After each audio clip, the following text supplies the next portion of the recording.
When a gun is more financially accessible than life, it breeds shooters. Yeah. All right. Speaking of insanity, we're going to get back to the tariffs as well. Also, yes, Ecuador.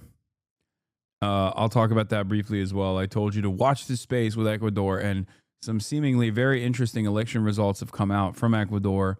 And martial law was implemented before the election even took place, weirdly enough.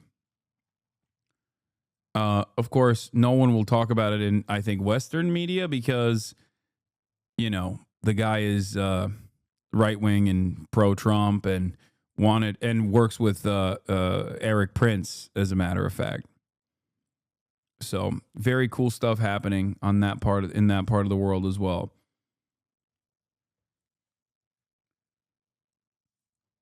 But let's talk about the tariffs. Escalating trade war with China and those mixed messages from the White House. President Trump is now signaling new tariffs on electronics after carving out exceptions last week. Senior political correspondent Rachel Scott is at the White House. Good morning, Rachel. George, good morning to you. And this one has sparked a lot of confusion. The Trump administration putting in place exemptions for some electronics like smartphones and laptops. But now the president suggesting that those are only temporary and that even more tariffs are on the way. This morning, White House whiplash. Just days after excluding smartphones, computers, and other electronics from the new steep tariffs imposed on China, the president suggesting those exemptions are temporary. On Air Force One, the president asked about the mixed signals. There's some ambiguity, or at least some questions about whether there were exceptions or exemptions. There shouldn't be ambiguity. We have a tremendous country. And now promising to impose even more tariffs on semiconductors and chips, which are essential to power everything from cell phones to cars. Like we did with steel, like we did with automobiles, like we did with aluminum, which are now fully on. We'll be doing that with semiconductors, with chips, and numerous other things. And that'll take place in the very near future. The majority of Apple iPhones are assembled in China, and without an exemption to Trump's massive 145% tariff on Chinese goods, financial services firm UBS estimates the cost of a new iPhone 16 Pro Max could skyrocket by $950. The president says America should no longer rely on China to manufacture those products. We want to make our chips and semiconductors and other things in our country. But experts warn that could take time. China is very... Experts warn that could take time. Oh, really? You mean the high precision manufacturing necessary to build these insane things we won't be able to magically train people to do overnight with high quality precision in the factories that don't currently exist? That makes no sense. What? What? I can't believe these dumbass experts, dude. So stupid. So stupid that you can't simply wish for a factory to be built overnight and wish for a labor force that's capable of dealing with high precision manufacturing overnight. I don't understand. Shut up. You're woke and gay, experts. Intertwined with our economy, and it's very hard to find easy substitutes to many of these imports. And this morning, China is retaliating, halting exports of magnets critical to the assembly of American cars and other electronics, from drones to robots. As the president reveals another target in his ongoing trade war, prescription drugs made outside the United States. We want to make our drugs in this country. And by placing a tariff on the companies that are not in this country, they're going to move into our country. The raw ingredients of almost all medications are made overseas. Experts say the move could drive up prices for over-the-counter drugs like ibuprofen and even lead to shortages. Democrats warning of the impact, saying the president's on and off again tariff strategy is only sparking confusion. Look, I don't get it.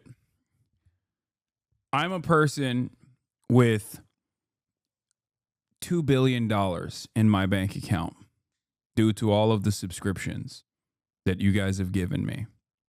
Okay? I have $2 billion in my bank account. And I'm really excited to move my manufacturing from China and Vietnam directly to the United States of America. Okay? And I was going to do it this past week, but then Trump went back on the tariffs, and now I'm like, okay, I might as well keep my factories in Vietnam and China.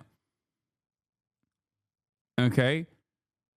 This instability as a person of worth, a POW, a person of means, a POM, the true 1%, the true minority, the only real minority that matters. I want to build American. I want to build factory in America, but it's just all this flip-flopping has caused a lot of worry for me as a POC, a person of capital. I want to build a factory, but it's just I simply can't get myself to build a factory in the United States of America and hire the labor force necessary and train them because the president keeps fucking going back and forth on his tariffs. There is no tariff policy. It's just all chaos and corruption. That's all we have going on. So over the weekend, the president said he would be releasing more details, more specifics about those new tariffs sometime today. And in just a few hours, the president will also be meeting with the president of El Salvador, who is here in Washington. He has become critical to this administration's mass deportation plan. Michael. BIPOC, business inclined person of capital. I love that.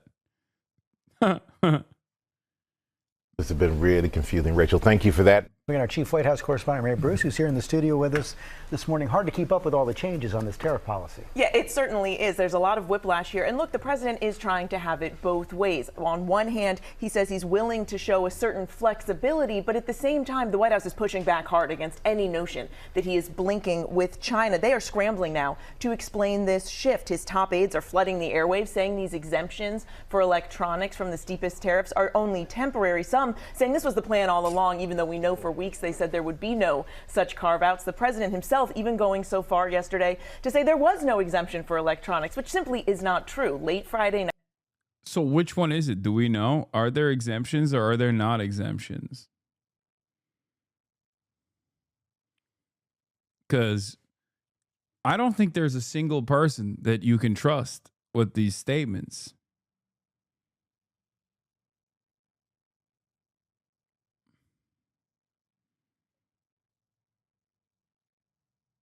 It's just like Trump one day says exemptions are going to happen. And then in the next, we'll be like, just kidding. That was a joke. It's a secret. I can't tell you. All I know is that this is yet another 5D chess move. Excellent play, sir. Thank you so much for once again liberating the United States of America and unleashing a robust manufacturing base here. That's the only thing I do know. Oh, that's not your goal anymore? Well, then, yeah, who needs the manufacturing anyway? And I've decided now that you also don't care about that, I don't care about that either. I never did. That's right. The only thing I know is that you're always right, and I love you. They quietly gave these products this reprieve, and now the president insists these goods are just being shifted to a different tariff bucket, as he said, but the Commerce Secretary says that could take a month or two. The bottom line, right now, these electronics are exempt for now.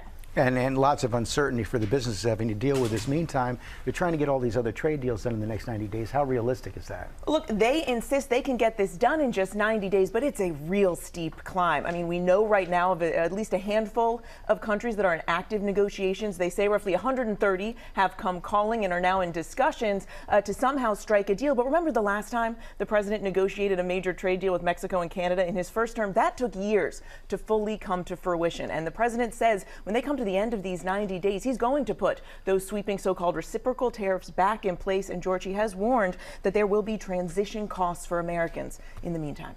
Mary Bruce, thanks very much.